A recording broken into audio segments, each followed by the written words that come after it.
Hey, folks, in this episode, we're going to be talking about exploring new worlds with your photography.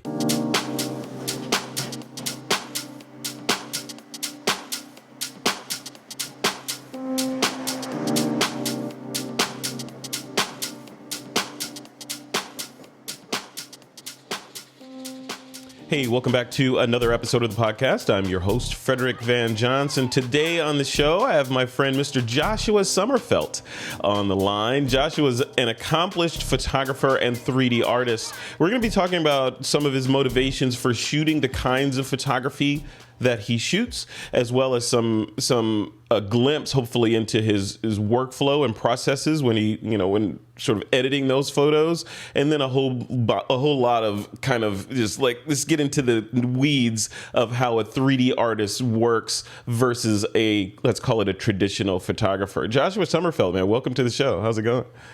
Oh, thank you. Glad to be here. Yeah, it's good to have you. So you're part of a community that I run called the TWIP Pro community, and in that community, I'm always seeing the shots that you produce, and a lot of them are otherworldly, let's say, right? So you're shooting macro, and you kind of get into the world that a lot of us just sort of overlook. So I want to talk about that and why you do that. Before that, let's just talk about a little bit of your background and what got you started in the world of 3D and photography. What got you started in this stuff? Well, ironically enough, 3D is what got me into photography. But I always tell people you can thank Microsoft because I can draw an almost straight line from the release of Windows 8 to me becoming a photographer. Microsoft puts out Windows 8, and with it, they release a piece of software called Microsoft Fresh Paint. It's a piece of software that mimics the behavior of real paint. I mean, even to the point where you have to dry the canvas and everything. And having painted traditionally as a kid, this was fascinating to me. And so I bought a tablet and started messing with it. And from then on, I got really into it. And so I progressed from Fresh Paint to other pieces of software, such as ACDC, Pixeluvo, and ended up landing on Photoshop. Still using it only for painting, but I wanted to learn more about the software. And where do you do that? Photography books, photography magazines. As I progressed through that, got better and better at it, I discovered this program called DAZ Studio 3D. It's a 3D modeling software primarily centered around character creation. Now, I knew nothing about 3D art, but they gave you free assets, had some pretty good tutorials. So I started using it just to make posing and lighting reference for my painting. Got better and better at that, started making my own characters, still just for painting reference. Got better and better at that, got better at working the lights, changing, texturing, using materials, and ultimately decided I was getting better at that than I was at painting. And so gave up painting and went full on into 3D. And all the while still learning about Photoshop. And as I looked in the controls of the 3D software, I saw things that we, and a lot of the photographers listening to this will probably recognize, things like shutter speed, ISO, f-stops. And I realized that all this rendering really is doing is mimicking photography. So I really, really went full on into reading photography magazines, photography books, because that's all the software was doing. And as a side effect, fell in love with photography. Got a camera for Christmas. In fact, this Christmas will be 5 years ago. And went into photography, and that's That's so from when. cool. Yeah. When I hear you say that, where my brain goes, because I'm, the amount of knowledge that I have on 3D can fit in a box, a tiny little box. But when I think about and I hear people that understand and have a foot in both worlds like that, I automatically go to, wow. From a photographer standpoint, that seems almost utopian, right? Because you got like just complete control over the environment. As a photographer, we're problem solving, right? We're like, okay, this is what I have to deal with. I got window light coming in here, and that's daylight, and I got this mixed light source, and I have a model, or my subject is moving or not moving. You have to make all these decisions about the environment, and then artistically interpret those with technical excellence onto the sensor, and then process the result later. When I think 3D, I think, whoa, you got complete control over everything in that scene, including the physics and how gravity reacts and all that stuff. Is that how it is? Is it less challenging to get into the 3D world, or are the sheer amount of decisions that you have to make as the world creator more daunting than if you're just problem solving in the real world? I consider 3D in terms of composition, in terms of like, if you're looking at 3D as a photographer, I consider 3D to be easier because it's exactly as you said. It's everything a photographer wishes photography could be. I could, there are no lights in the scene except that which I put there. I can sit there and problem solve for an hour if I want to, and my model will just stand there. She's not going to complain. She doesn't need a break.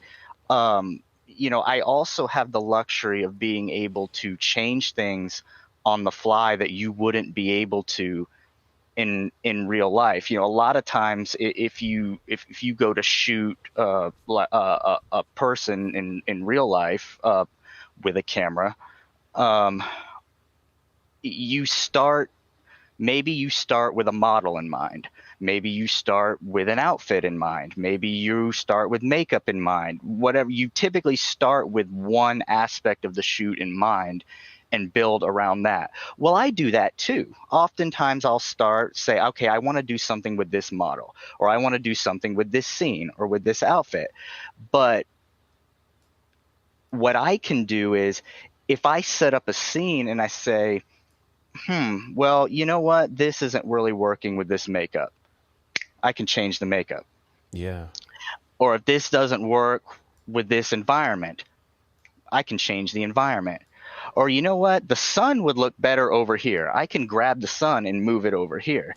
So it's working within the confines of the real world that would be the challenge for me to doing it in real life as opposed to 3D.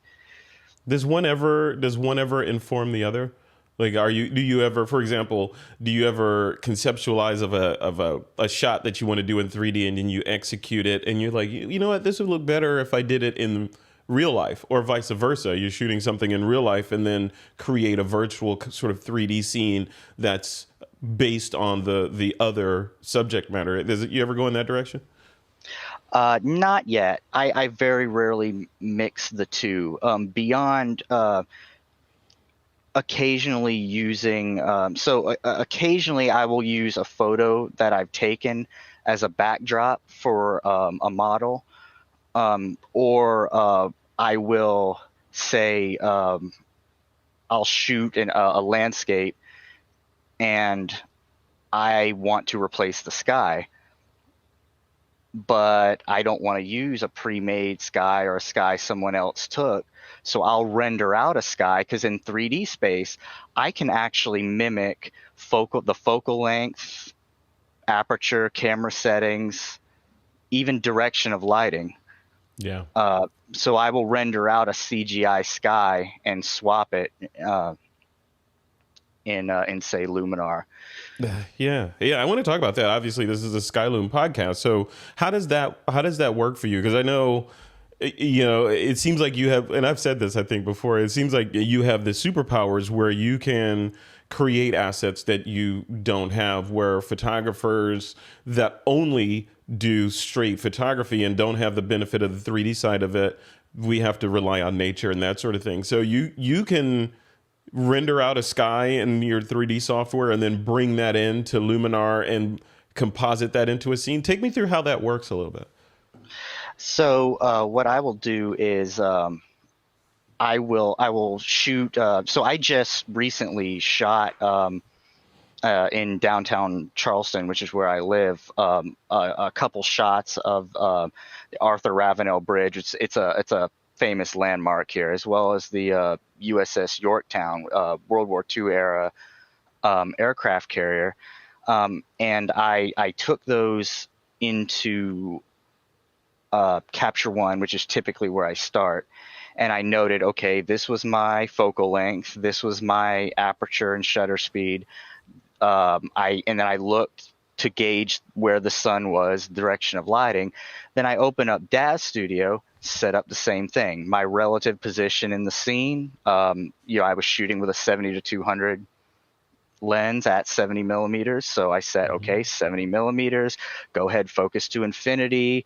This is where the horizon was. So let me put the horizon here in 3D space, and render out the sky, move the sun till it's in the right place, and then save that as a PNG. Open the file in Luminar AI, and just swap the skies in there. Yeah. See, and that's that power, of being able to kind of conceptualize something in your mind's eye and bring it to fruition versus hunting for it or, relying on serendipity to bring it to you. There's been a lot of controversy.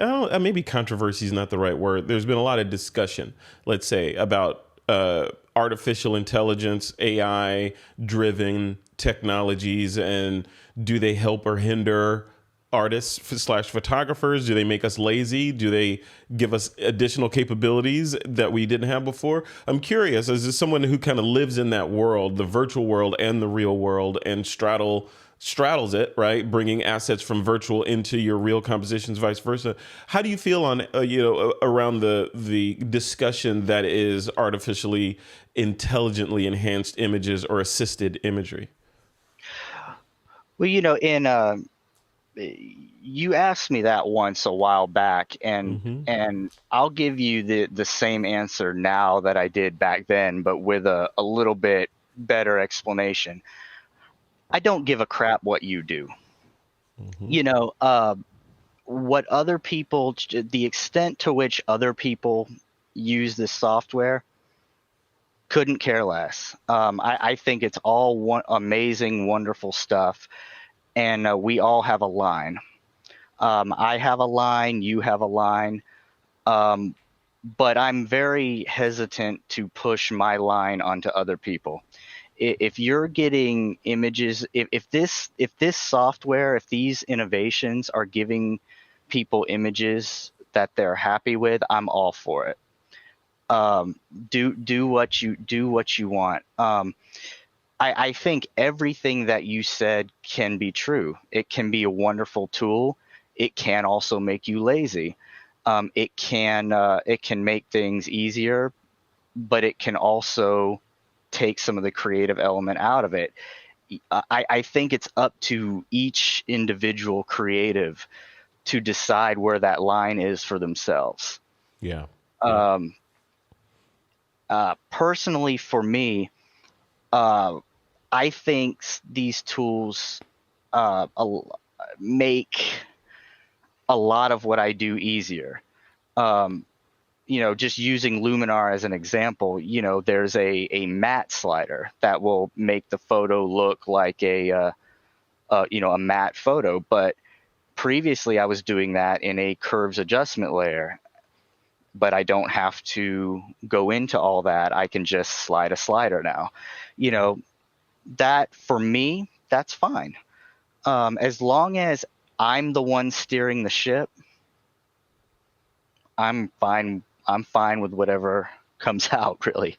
Yeah. No, I remember you saying that, and some of the analogies that people draw are, well, with if you allow AI or related technologies to do the work for you, then you are robbing yourself of the the path of discovery or serendipity of experimentation and figuring things out, because AI is just saying, boom, this is how this should work, let me help you with that. Okay, here you go. Versus you poking around like a blind man and finding a hidden treasure over here that you didn't know about. Is there validity in that, or is it, or is it better just to like give me path of least resistance? AI, help me. I think of AI as like an R2D2 droid in the back of a TIE fighter, right? So it's helping you, but not taking over. I don't know. I'm curious. You think it's Sure. negative in that way? No, I don't. I think it depends on the tool. Yeah.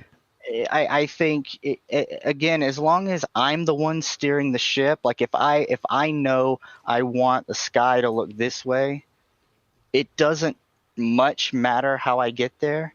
I do think there is the potential, if you lean on it too much in the early days, if you're still discovering yourself as a creative, there is a little bit of a danger in the finished project becoming too like other Hmm. people's work, because you know AI can only think so much. Like, it's going to say, okay, this is what I statistically know is a great photo. um, and people who are new might not know how to take the AI by the reins and say, no, this is how much I want to use it, this is how much I don't want to use it. I think it takes wisdom uh, to know if the machine is taking your creative vision, or if the machine is doing it for you, as opposed to as opposed to helping you. Right. Yeah. Yeah. It's like the like, to use the Star Wars analogy, it's the droid, right? Sometimes you unplug the droid, sometimes it helps, and so other times it doesn't. So yeah, yeah, it's interesting. I think photography and photographers, I think, probably much like other industries slash hobbies, there's always going to be the bifurcation or the argument, whether it's raw versus JPEG, film versus digital, whatever, Nikon versus Canon, on and on and on, right? And now we have Yeah, AI versus non-AI, right? yeah, and honestly, I feel like some people argue for the sake of the argument more Yeah. than actually solving anything, because it's all fine. Yeah. I mean, there's merits to either side of the argument, and it's, again, you have to decide where your line is and just go with it. Yeah. Um, yeah, I don't overly concern myself with telling other people what they should be doing with their pixels. Yeah. Well, let's talk about your pixels a little bit. So, like I said at the beginning, you, inside our community, you're known as, it's kind of the one that's able to get in and show an aspect of worlds that the rest of us just walk by and don't give a second look. Give me a little glimpse into your motivations behind doing that and kind of shooting that genre of photography, macro, and sort of lizards and animals and that sort of thing. Uh, for me, it's largely a mental health thing. I'm not a professional photographer, never aspired to be, um, but I gravitate towards subjects that are typically misunderstood, or feared out of misunderstanding, uh, because I've kind of felt that way throughout my own life. Uh, I struggle with depression. I struggle with feeling like I belong. And I've had people react to me in ways that I felt like, well, if you understood me, you would know. You Hmm. would know I didn't mean to say that way, or you would know that wasn't what I meant, like that kind of thing.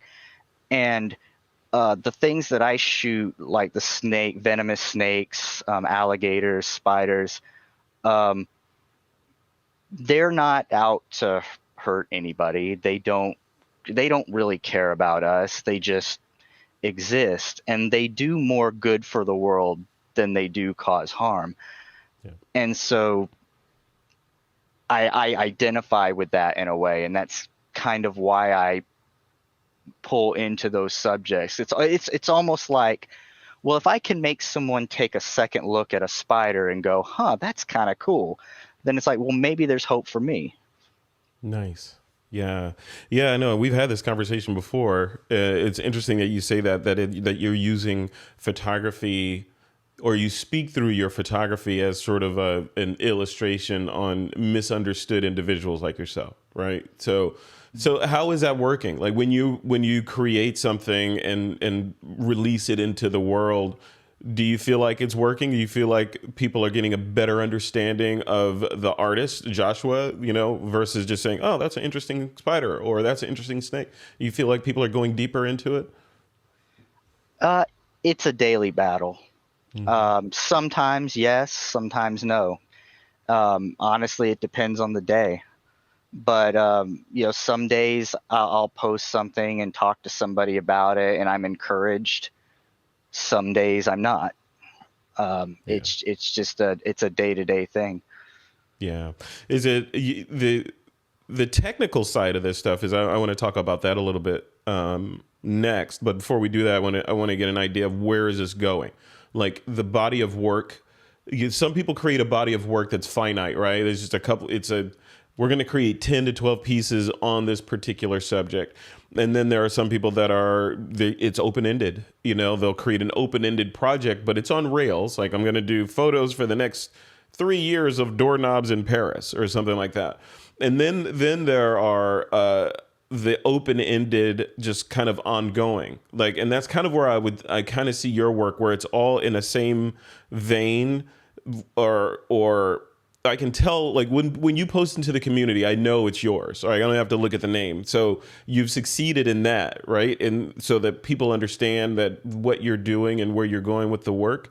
But I'm curious as to what does 2021 look like for the work in 2022? Are you going to continue down that vein and refine it, or are you going to make some shifts into the subject matter? It's very interesting to me that as someone who has, again, never aspired to be a professional photographer, and never given any thought to a style or a direction, that I find my work heading in a direction. 2020, not never focused on a style, but I found my style in 2020. Never focused on having my work go a specific direction, yet I find my work going in a very specific direction, and it's education. I'm finding that I really have a passion for helping other creatives grow. I love when people come to me and say, I'm buying my first camera, or maybe I've had a camera or a while, never known what I've just been shooting everything because I don't know what I want to shoot.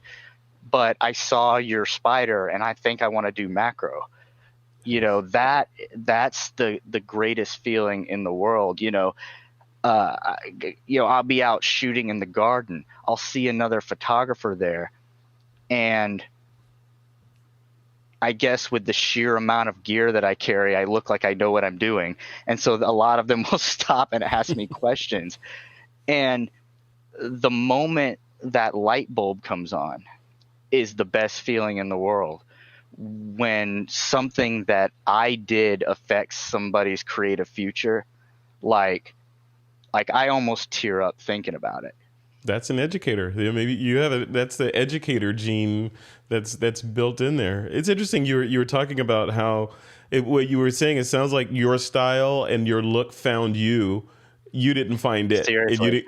It reminded me of. You remember the movie Close Encounters of the Third Kind? Close Encounters. I've never actually seen it. Okay, well, you need to go see it. There's a kind of a storyline in there that weaves throughout the entire show where, for some inexplicable reason, I won't give it away to you, but for some inexplicable reason, all these disparate people from different walks of life, housewife, guy, whatever, they're all drawn to this place called Devil's Tower.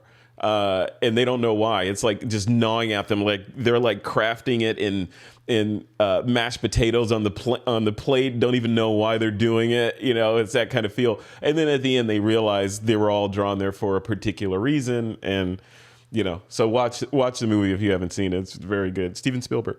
But that's what, when you were talking, it reminded me of that, because it sounded like you're just going about your way and suddenly you're just moving in that direction. Like the currents are just taking you in that direction. So we don't know what 2021 holds, right? You're just going to continue following where the universe puts you. No. I've always been afraid, that if this became, I've never wanted to make it work, because if it becomes work, I won't want to do it anymore. I'll quit. This is the thing I do to get away from work. And yet I find myself moving towards a place where I could make money at this and like it. Mm-hmm. You know, it's very weird how that works. You know, I stream all of my work to Twitch, and the people that have come there and have benefited from things that I've said on there. You know, I have people who watch my stream and then on other creative platforms, either maybe they're a Twitch streamer or even you know, you do a critique every week on your platform, and you've said things that I've said on stream, and I'm like, wait, like that's crazy. Like when I say on stream, don't beat people over the head with your vignettes, and then I go to another stream and I hear the streamer saying, don't beat people over the head with your vignettes. I'm like, I had an impact. Yeah. I should have copywritten it. No, it's cool. Yeah, and I think it's great. I think that's a good point to segue into your community that you've built over on, you know, both on the Twitch side and on the Discord side. So what are you doing over there, and what's it all for, the Discord and the Twitch channel? I do it all for only two reasons: education and community building. It's the Discord community. I call it the web, as a kind of a nod to the fact that I photograph an inordinate number of spiders. But it's just meant to be a community of creatives supporting creatives. You know, people can come to my stream, watch me work, ask questions, answer questions, but then the stream ends. And maybe they're thinking, gosh, I could use some help with something right now. Well, that's what the Discord community is for. There are rooms where people can come in, ask questions. They can answer questions as well. They can post resource links, tutorials, or even if they just want to hang out, chat, post pictures of their cat. I have voice channels. You can just hang out and talk. You want to come in and stream a video game and let's all hang out and play a game? We can hang out and play a game. One of the things coming up as a creative that I ran into a lot was there's a lot of elitism, a lot of gatekeeping, and a lot of people's first exposures to, say, photography communities are a Facebook group where people crucify them for asking a question. Just these incredibly toxic places, and a lot of them get discouraged and quit. I don't want that. You know, I want people to come in and know that it's okay to not know something. It's okay to ask. And it's not just about me helping. There are very knowledgeable, very experienced creatives in the community as well who are willing and able to help. And that's what a community is for. Not altogether dissimilar to what you've built.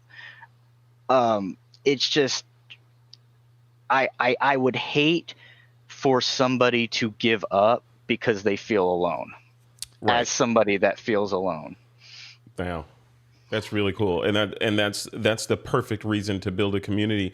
It's interesting. These communities come up for different reasons, right? So This Week in Photo or Twit Pro community came up as kind of a very much for the same reasons that you built your community, the toxicity of some of these other platforms and how, like you say, they inhibit growth and the free exchange of ideas and all that stuff. So hence why my community exists. And it sounds like yours is very similar, to help voices that would have kind of receded back into the darkness, to help them stay in the foreground and be encouraged. So yeah, I think things like your community, my community, this podcast, just different areas where people can kind of be exposed to constructive ideas and adult conversation around photography is the way forward, versus the belligerent tearing down of people's work because you don't like it or something. So yeah, no, so good. Thank you for that. So if people want to check out either the Discord or the Twitch channel or both, what's the best place for them to go? It's twitch.tv/lowbaseguy. That is what it's all built around. The Discord link is on there as well, and I can make sure I give it to you if you want to link it as well. But it's all centered around the Twitch channel. The Discord exists as a companion to that. But yeah, twitch.tv/lowbaseguy. They can also reach out to me on Instagram. I'm either low base photography for my photography, or low base art for my 3D art. Perfect. And that's low base, BASS guy, not BASE guy. This is the perfect ending segue, because I like to ask people on this podcast for a funny story about themselves that other people may not have known. I know the answer to this, so I'm gonna lead the witness. But the low base in your handle, can you tell us? Are you able to tell us where that came from? So it's actually a reference to my voice. When I was a teenager, I sang in quartets, and that's sang the bass part. So that's where that comes from. That's cool. That's cool. Can you sing us out with some Longest Time? No, I'm just kidding. Oh man. That's cool. Joshua Sommerfeldt, man, thank you for coming on. This interview's been a long time coming. And I'm honored to have you on to chat with you. I know you're multi-layered in talent and other stuff, right? Because you have a lot of stuff, and it's interesting to hear artists that are, not the stereotypical tortured artists, right? But the artist that is using the medium to say something, whether it be about themselves that people may not have known, or some political thing, or whatever zeitgeist that's going on. They're using the medium to do that, versus just another picture of this thing that you might like and then swipe past on to the next one. So congratulations on that. I think that's a pretty big deal. Oh, thank you. Yeah. Okay. So let's end it. So we pointed people to where they can go to find out more about you. We know about your work and all that. I'd be remiss if I didn't end this interview with, what the heck are you shooting with? Like, what's your camera lens combination of choice? And then on the post-processing side, just a quick glimpse into the flow from memory card to publishing online. How does that go? So I'm primarily a Canon shooter. Right now I'm primarily using the EOS RP, which is a mid-range full-frame mirrorless. I have way too many lenses, around 22 at last count. Jeez. But I do 90% of my work with just two. The Sigma 150 to 600 and the Sigma 150 millimeter f2.8 macro lens. Wow. And that's it. And then when you bring your images into the computer, what happens then? So I work in Capture One Pro 21 as a start. That's my primary raw processor. And I do all of my editing, all of my shoots are self-contained sessions. It's as if I were shooting tethered, even though I'm not actually shooting tethered. So I'll do as much raw processing as I can in Capture One, and then I will export it to Affinity Photo, where I'll do anything that requires any compositing, any crazy fine tuning that I couldn't do in a simple raw processor.